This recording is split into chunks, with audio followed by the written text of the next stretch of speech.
y vamos a dar lectura. No es la lectura completa, pero un versículo para que nos prepare también para el momento de oración. Vamos a leer en Deuteronomio, en el capítulo 4, el versículo 7. Deuteronomio, capítulo 4, versículo 7. Y nos dice así: porque qué gente grande hay que tenga los dioses cercanos así, como lo está Jehová nuestro Dios en todo cuanto le pedimos. Y podemos leer el 8. Y qué gente grande hay que tenga estatutos y derechos justos, como es toda esta ley que yo pongo hoy delante de vosotros. Bien, hermanos, vamos a volver al libro de Deuteronomio 4, y nos dice en el versículo 1: ahora pues, oh Israel, oye los estatutos y derechos que os enseño, para que los ejecutéis y viváis y entréis y poseáis la tierra que Jehová, el Dios de vuestros padres, te da. Y este versículo, para mí, en lo personal, encierra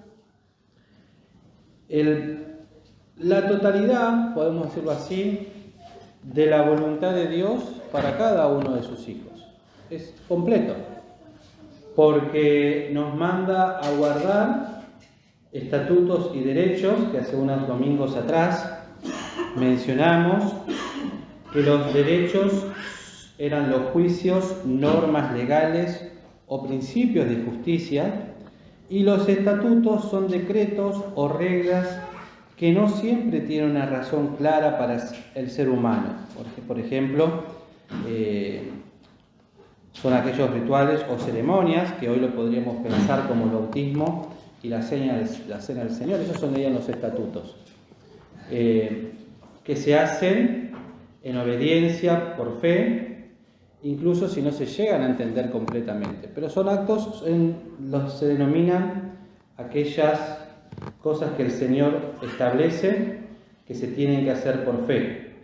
Y los mandamientos son aquellas leyes, ¿sí?, ordenanzas, instrucciones dadas por Dios que se tienen que cumplir. Por ejemplo, habíamos mencionado que eran los 10 mandamientos. Entonces, si bien parecen todos iguales, mandamientos, derechos, estatutos, tienen diferencias en cómo se aplican o lo que se tiene que hacer. Entonces, el Señor nos manda a que los ejecutemos y los pongamos por obra con un propósito particular, que es justamente, primero nos dice que oye, y el oír es poner atención, el poner nuestro sentido, nuestra atención en lo que la palabra de Dios nos establece, nos enseña, nos pide que hagamos, ya sea por mandamiento, ya sea por normas legales, como decíamos, o por ceremoniales, pero que lo hagamos con entendimiento, con fe.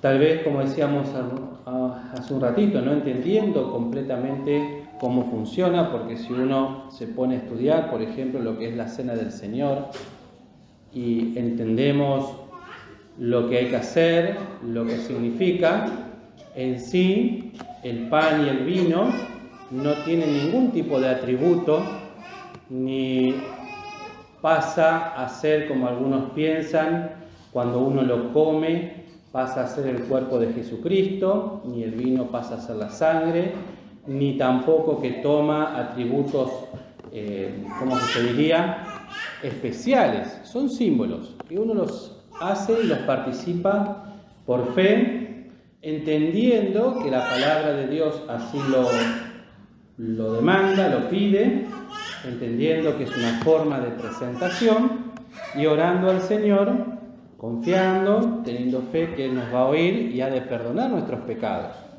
Entonces, estas cosas que realmente uno las puede hacer y las puede empezar a entender un poquito, es cuando la persona o el alma acepta a Cristo Jesús como Salvador y ha tomado en su corazón la decisión primera de obedecer a Dios, de obedecer su palabra, y toma la decisión también delante del Señor de dar un testimonio público. Un testimonio público que es un mandato también de parte de Dios, que no es pararse y contar algo, si bien es parte también pararse y contar, pero es el bautismo. Y esa parte del bautismo es el primer paso que el creyente renacido empieza a dar en la obra de fe, porque da un testimonio de buena conciencia delante de las personas, de testigos, pero especialmente delante de Dios. Entonces, aquellas personas que han decidido bautizarse, que lo han entendido, tienen este privilegio, primero, de ser participantes de esta ceremonia que el Señor nos manda, que es la Cena del Señor, momento solemne e importante, y es por eso que, a la luz de las Escrituras, nosotros no damos la participación de la cena a hermanos que no estén bautizados o que no conozcamos realmente su situación, y no es una cuestión de discriminación ni nada por el estilo.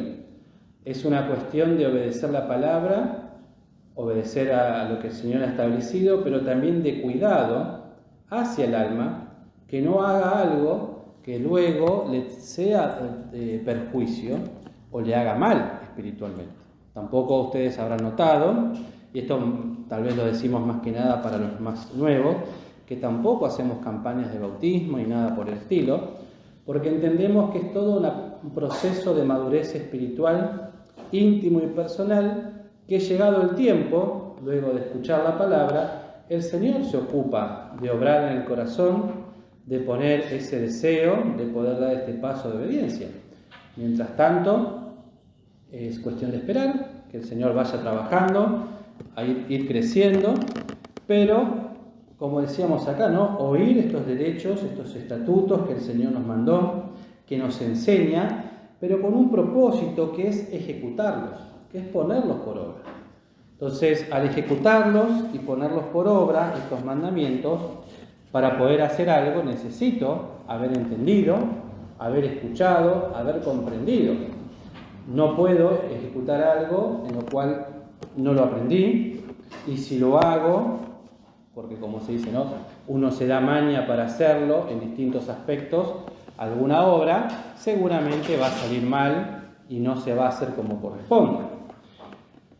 Y este propósito de ejecutar lo que el Señor nos manda con entendimiento, con convicciones profundas también, es con el propósito que vivamos a fin de entrar y poseer la tierra que el Señor nos prometió. Y si bien a nosotros en forma física no nos ha prometido nada, lo pensamos y lo aplicamos a lo que es el reino de los cielos.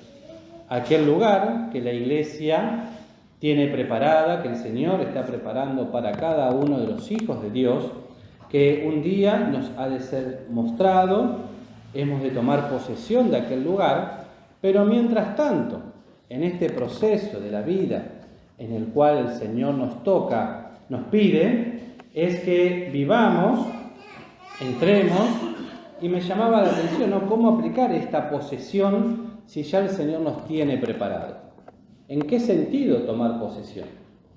Y yo en lo personal lo pensaba en esta tarde en el sentido de las obras de oro, de plata y de piedras preciosas que cada uno de nosotros hace, que nos serán dadas en el cielo, en el tribunal de Cristo, que el Señor nos promete conforme a las obras que nosotros hemos hecho aquí en la tierra. No vamos a entrar en las obras porque no era el tema de hoy.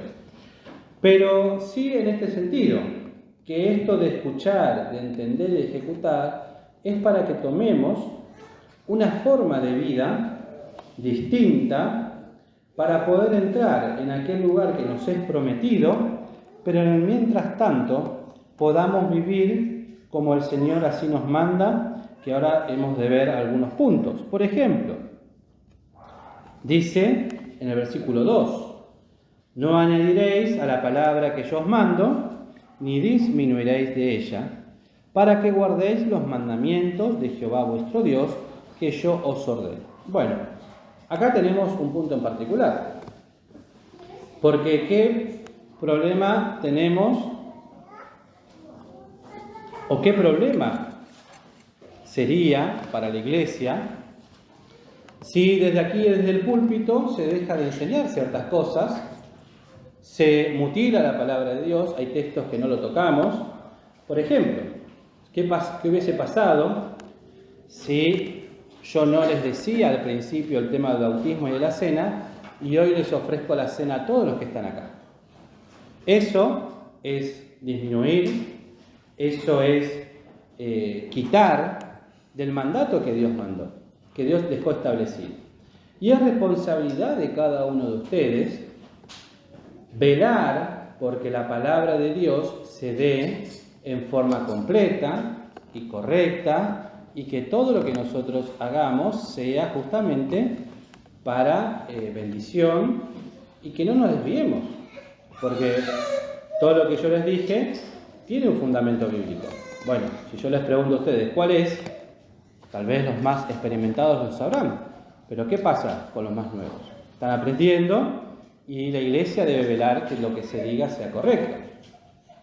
Y eso no es necesario esta mañana hablábamos con los jóvenes en la clase y decíamos, ¿no?, que es una cuestión de interés personal. Yo no voy a dar nombres, pero ustedes, a buen entendedor, pocas palabras. El otro día estaba en casa y se acerca una personita y me dice, Marco, no dijo Marco, pero no voy a dar nombre. Hay algo que está mal. ¿Qué pasó? Le digo. Agarro un librito que le dio en una escuela dominical, que le dio su maestro, que no voy a decir quién es, y dice, para que se lo leo, porque si no, me dice, acá dice, en el librito, tu pueblo será mi pueblo y tu Dios mi Dios. Pero yo agarro la Biblia y en ese versículo no dice eso, dice otra cosa. ¿Por qué? Entonces agarré la Biblia, porque tampoco me acordaba dónde estaba. Digo, bueno, tu maestro se equivocó. En vez de poner el 6, porque en el versículo 16 puso el 18. Pero no pasa nada, se corrige. Y eso lo tomé en forma personal para mí. Primero porque los maestros no prestan atención. Mentira. Lo tomé personalmente para mí y me acordé de los hermanos de Berea, que cotejaban. ¿Qué hizo esta persona? Fue, agarró el libro y verificó que lo que decía su cuadernito era lo mismo que estaba en la Biblia, y cuando vio que no era lo mismo, preguntó. Ese pequeño ejemplo que yo le decía a los jóvenes hoy, que a mí me tocó el corazón por esa, podemos decir, esa ocupación, es la que tiene que movernos a cada uno de nosotros, de escudriñar la palabra, de mirarla, de estudiarla, de ver si realmente, no es que, no quiero decirlo mal, pero estudiar y repasar tal vez lo que en la semana vamos escuchando o hablando, y a veces no lo hacemos. Y tomamos todo lo que se nos dice por verdad, y gracias a Dios creo que hasta ahora el Señor nos ha ayudado, pero es parte también de guardar lo que el Señor nos ha dado, de tener este cuidado, ¿sí? de valorar la palabra, de estudiarla. ¿Y por qué? Porque eso nos ha de librar de dogmas o costumbres que se pueden entrar en la iglesia y que no son bíblicas. Entonces, si yo no conozco la palabra, nunca voy a poder discernir algo que está bien de lo que está mal. Entonces, la diferencia en lo que uno trata de hacer en la iglesia, tratamos de hacer en la iglesia, es ajustarnos a lo que dice la palabra de Dios. ¿Por qué? Porque el Señor les hace recordar a las personas de acá de Israel, en el versículo 3, que dice, vuestros ojos vieron lo que hizo Jehová con motivo de Baal Peor, que a todo hombre que fue en pos de Baal Peor destruyó Jehová tu Dios en medio de ti.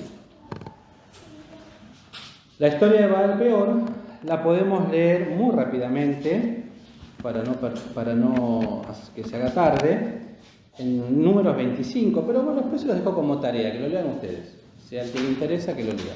Básicamente, el pueblo cayó en lo que sería la fornicación y la unión con los hombres, con las mujeres moabitas, que era un pueblo que idólatra.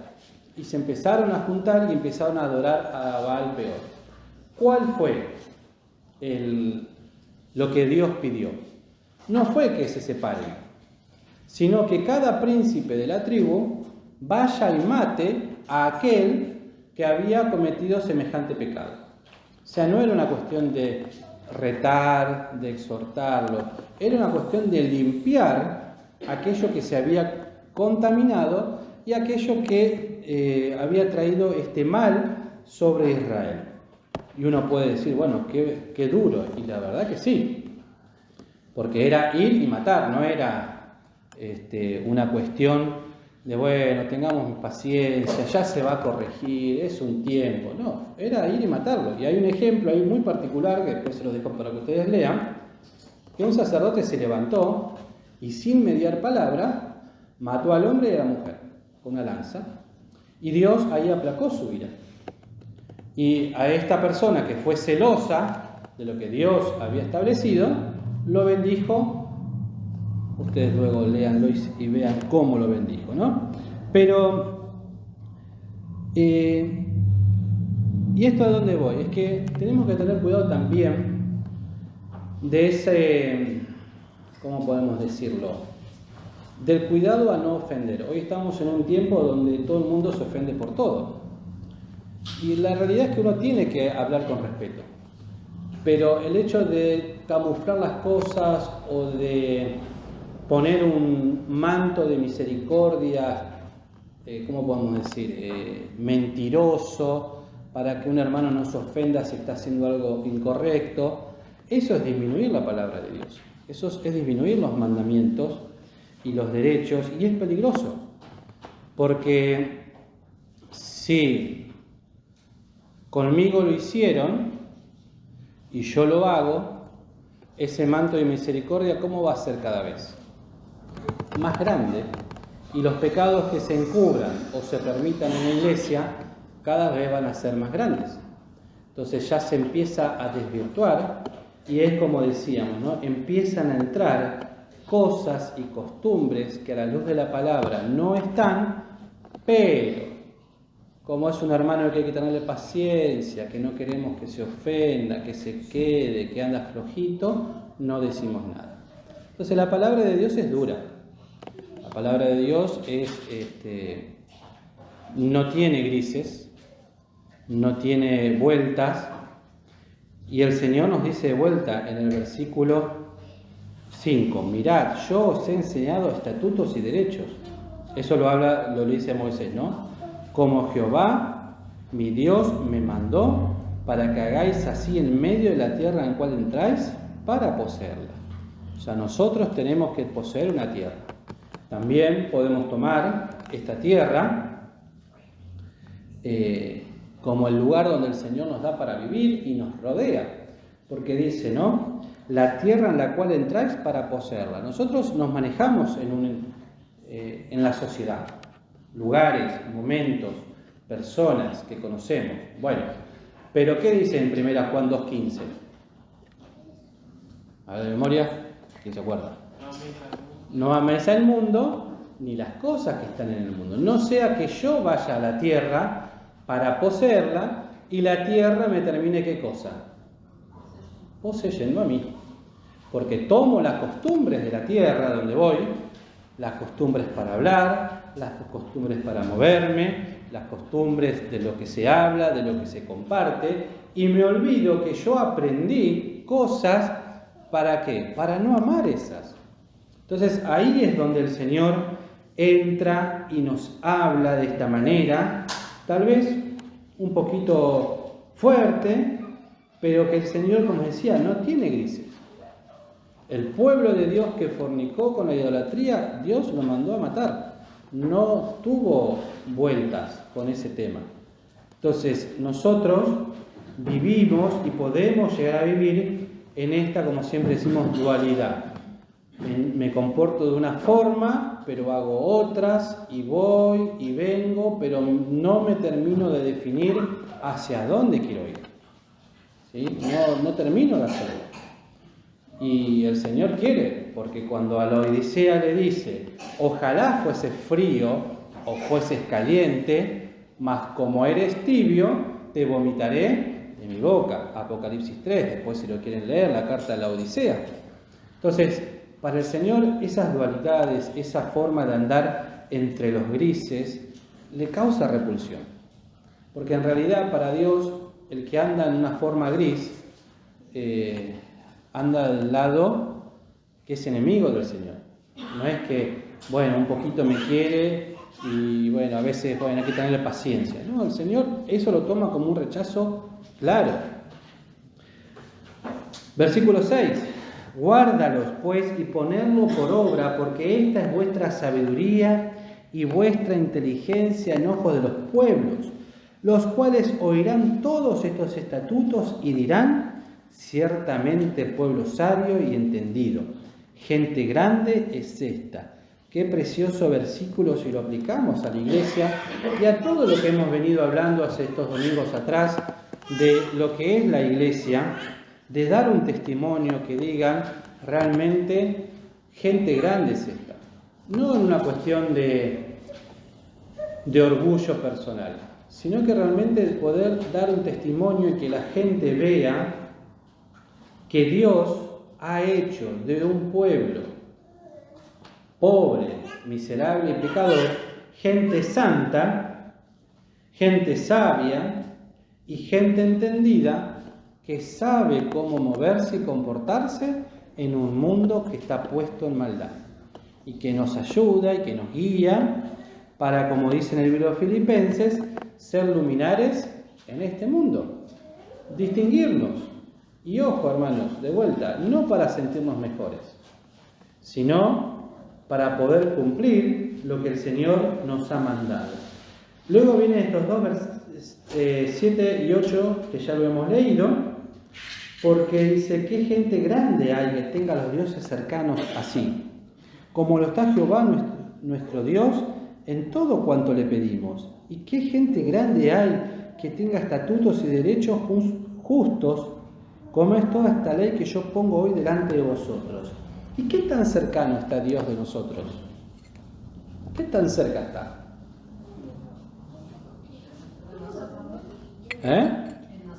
En nosotros mismos.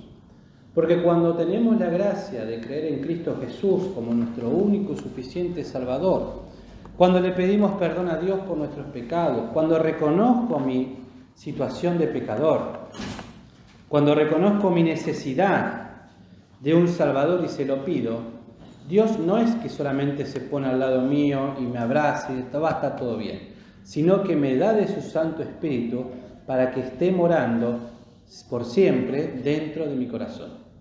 Ese es el Dios grande que tenemos, que se acerca de esa manera y no solo me pone su Santo Espíritu, sino que me ha dejado escrito todos los estatutos, mandamientos y derechos que están aquí. Pero tienen una característica, estos estatutos y derechos. ¿Cuál es? ¿Que son qué? Justos, que son santos, que son de bendición para el alma. Y si ustedes, como alguna vez lo hemos dicho, observan todas las religiones de este mundo y miran a su alrededor, ¿qué religión les provee o les enseña o los acerca a un Dios misericordioso? Un Dios que primero mostró su amor, se dio a sí mismo a través de la persona bendita de Cristo para venir a morir por mí, por ustedes. No hay ninguno. Todos los que se denominan ser dioses o quieren, ¿qué pretenden ser? Adorados.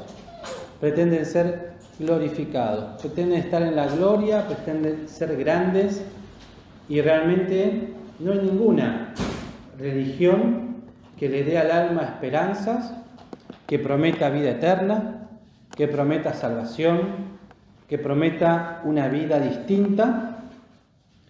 ¿A través de qué? De la obra preciosa de nuestro Dios y Salvador Cristo Jesús.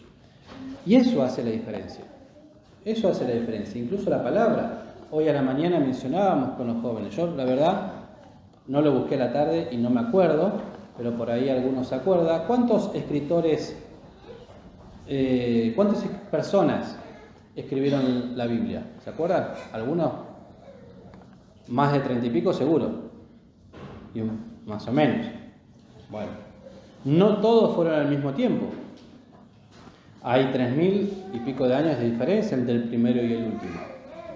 Y lo interesante, el otro día veía un videito de un predicador que decía, ¿no? Justamente, y uno se pone a estudiar la palabra, hicieron un análisis exhaustivo, y entre todos los libros de la vida hay más de 65.000 referencias cruzadas entre el libro, ¿sí? Que todas se cruzan de un libro a otro, hablando de un mismo tema, yendo hacia un mismo lugar, con un mismo propósito, y eso no puede ser obra humana. Entonces, la palabra de Dios es una palabra viva, es una palabra que enriquece, que da vida, que guía, y dice, por tanto, guárdate y guarda tu alma con diligencia, que no te olvides de las cosas que tus ojos han visto, ni se aparten de tu corazón todos los días de tu vida, y enseñarlas a tus hijos y a los hijos de tus hijos. Versículo 10. El día que estuviste delante de Jehová tu Dios en Horeb, cuando Jehová me dijo, juntadme el pueblo para que yo les haga oír mis palabras, las cuales aprenderán para temerlas todos los días que vivieren sobre la tierra y las enseñarán a sus hijos. ¿Sí? Fíjense la importancia. Primero, versículo 10, juntadme el pueblo. Hoy estamos nosotros juntos, parte del pueblo de Dios, escuchando la palabra para aprenderla, para oír la palabra de Dios, pero con un propósito. ¿Enseñarlas a quién? A sus hijos y a los hijos de sus hijos. Y pensaba, ¿no? Y ahora le iba a decir a Alfredo al principio y me olvidé. A veces lo recordamos, así en los aniversarios, pero Alfredo, ¿en qué año nos empezó la actividad acá en San José? En el 54, en la casa de... ¿Mes? ¿Te acordás? Bueno, habría que averiguar. ¿Y cuándo empezó la obra acá? Esas fechas, la verdad, cuando leía esto pensaba, tendrían que ser para la iglesia, si bien son fechas históricas, tendrían que ser fechas especiales, de reunión especial. ¿Por qué? Porque es parte de nuestra historia. Es parte de lo que el Señor nos permitió vivir. Y tendrían que ser reuniones de recordación, de acción de gracia, así como nuestros hermanos de Gutiérrez hoy, que no es un aniversario, sino que festejan un hito en la historia de su iglesia, cuando dejaron la denominación para conformar y hacer una iglesia conforme a lo que establece la iglesia del Nuevo Testamento.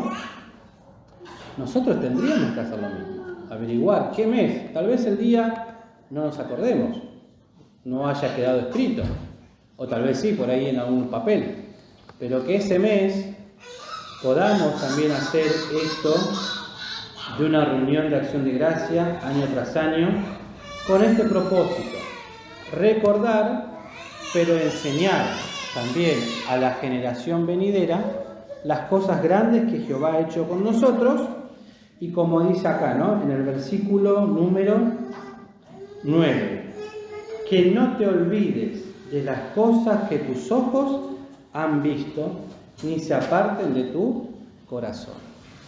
Momentos que el Señor nos permitió vivir. La constitución de la iglesia lo recordamos por la gracia del Señor todos los años. Pero hay otros momentos importantes en la historia de esta pequeña iglesia que no tienen que ser olvidados, que se tienen que enseñar, pero sobre todas las cosas, lo que no tenemos que olvidar, queridos hermanos, es la importancia de amar la palabra de Dios, de leerla, de escudriñarla y por sobre todas las cosas de vivirla. Entonces, en un examen personal, y para esto también es la cena del Señor, es un examen personal. Que este examen personal íntimo, que cada uno de nosotros se pone delante de Dios y delante de la persona de nuestro Señor Jesucristo, no está, ¿cómo podemos decirlo así?, prohibida para los que no son miembros de iglesia.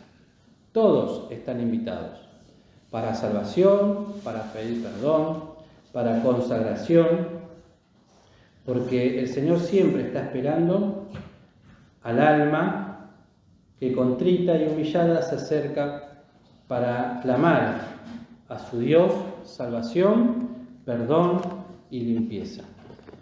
Por ahora, como decíamos al principio, no participar de los símbolos, pero sí en oración personal. Esta reunión tiene ese propósito, de ponernos delante de Dios al examinar nuestra vida y a ser sinceros, como decía, ¿no? El versículo que había que estudiar para hoy. ¿Cuánto amo yo tu ley? Y la pregunta que podemos hacernos es, ¿cuánto amamos? ¿Cuánto aman? ¿Cuánto amo yo realmente la palabra de Dios? ¿Cuánto la valoro? Seguramente nos hemos de encontrar en falta, por eso está la sangre de nuestro Señor Jesucristo que nos limpia, que nos lava, que nos perdona, también nuestro Padre Celestial por medio de ella, pero con un propósito, propósito no,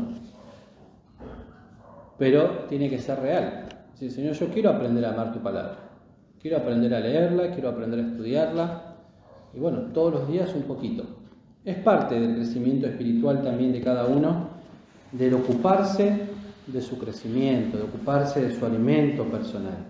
Si uno lo lleva al plano material, creo que cada uno de los que están acá, de una u otra manera, se ocupan de qué cosa. De obtener su dinero, de obtener su trabajo, de mantener su vida, sus gastos, etc. Cada uno se ocupa. Gracias a Dios no dependen de mí. Menos mal, porque si no, sería bastante mal. Cada uno se ocupa. Bueno, de la vida espiritual es lo mismo. Hoy un poquito escuchamos, pero en la semana le corresponde a cada uno de ustedes, de forma personal, sentarse, leer, y como decíamos con los jóvenes esta mañana, tal vez al principio no vamos a entender mucho, pero empecemos por lo básico. Primero, ¿cuántos testamentos tiene la palabra? 2, Antiguo y Nuevo. ¿Dónde están los salmos? Si ustedes miran la Biblia, si abren al medio, van a estar los salmos. Empiecen leyendo los salmos, luego lean los proverbios, que son más bien prácticos. Eso, al leerlos y a subrayar la palabra, van a ver que después cuando lean un versículo se van a acordar de otro que leyeron. Y así van a ir uniendo referencias, viendo a ver cómo era esto. Esto lo dijo acá, allá. Bueno, esta mañana nos tomamos el tiempito de ver los que son las referencias al medio, cómo usarlas. Bueno, cosas que nos van a ayudar a entender la palabra, a ver cómo, a estudiarla, a ver cómo se va complementando. Pero si la agarramos, la cerramos y el domingo próximo digo, bueno, ¿dónde dejé la Biblia? Acá, listo, vamos. O la guardo en la guantera del auto, porque sé que ahí no me la voy a olvidar, porque el auto no me lo voy a olvidar. Bueno, eso, ¿qué ha de hacer? Que durante la semana mi alma no se alimente y, como decíamos también esta mañana, ¿no? Cuando uno está enfermo, no tiene hambre, no tiene ganas de hacer nada, que estar acostado. Y si viene alguien a hacernos un mal, no nos podemos defender. Bueno, con la vida espiritual pasa lo mismo. Tal vez no me doy cuenta que tengo necesidad. ¿Por qué? Porque mi alma está enferma, porque mi alma está dormida. Y cuando viene el enemigo, hace con nosotros lo que quiere. ¿Por qué? Porque no estoy fortalecido, porque no sé a dónde recurrir, no sé cómo orar, no sé a dónde ir a buscar un texto que el Señor me ayude. Hermanos, el Señor nos ha dado su Santo Espíritu. Está con nosotros, nos ha dado sus mandamientos, que son justos. Y todo eso lo que tenemos es por gracia y así todo no lo valoramos. Que el Señor nos ayude también en esta semana a poder, aunque sea un poquito, empezar a valorar esto que el Señor por su gracia nos ha dado y nos permite participar.